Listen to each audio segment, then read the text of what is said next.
อย่าอ้างเหตุผลที่เจ้าถึงไป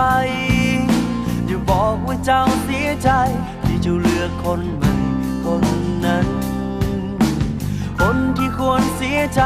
มันควรจะเป็นคอยหลายกว่าอย่าห้องให้เสียน้ำตาคำเหมือนว่าเจ้ายังห่วงกันอย่ากังวลไปเลยว่าคอยจะเป็นจะตายเมื่อพาเจ้าไปตอนบ่มีเจ้าคอยก็ยังอยู่ได้วันนี้ถึงขาเจ้าไปคอยคงบ่ตาย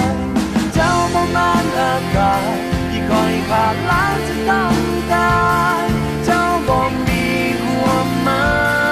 ยต้องคอยเลยขนาดนั้นเจ้าบ่มานหัวใจอย่าได้ห้ามด้วยสำคัญถึงมันเจ้าจะทิ้งกันแต่ลมหายใจของคอยยังมี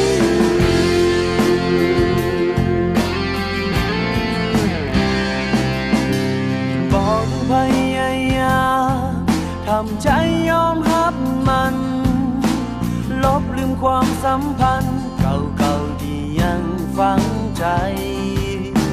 เมื่อเจ้าเลือกทางใหม่ที่ได้ที่เจ้าทุกอย่างก็อย่าให้ความหวังอะไรเอาวอนกันแบบนี้จะอย่ากังวลไปเลยว่าคอยจะเป็นจะตายเมื่อพาเจ้าไปตอนบ่มีเจ้าคอยก็ยังอยู่ได้วันนี้ถึงขาดเจ้าไปคอยคงบอกได้เจ้าบ่มานอากาศที่คอยขาดแล้วจะต้องตายเจ้าบ่มีความหมายคอยเดินขนาดนั้นเจ้าบ่มานหัวใจอย่าได้ห้ามตัวเองสำคัญถึงมันเจ้าจะทิ้งกันแต่ลมหายใจของคอยยังมีอยู่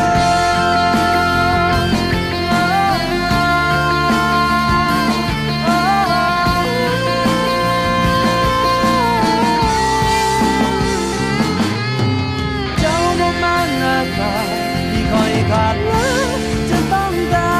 ยเจ้าบ่มีความหมาย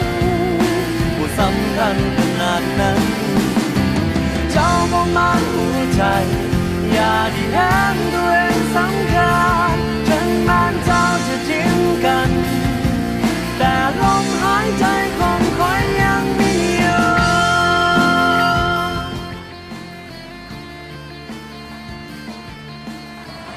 จะพูดตายแล้วเหรอเคยได้แฟนกับคืน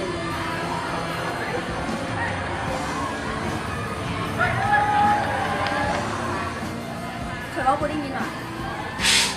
จริงข่อยว่าไปจะพูดได้ยินหรอจะพูดได้ยินหรอจะพูดได้ยินหรอลูกเป็นเจ้ามาเฮ็ดอีกอยู่นี่ก่อนตายคุณกลับมาเป็นผู้จองนะเรื่องของใครกับเจ้าเรามันจบแล้วแล้วเจ้าก็ผสมว่าที่จะไม่เฮ็ดแบบนี้อีกและลมหายใจของคอย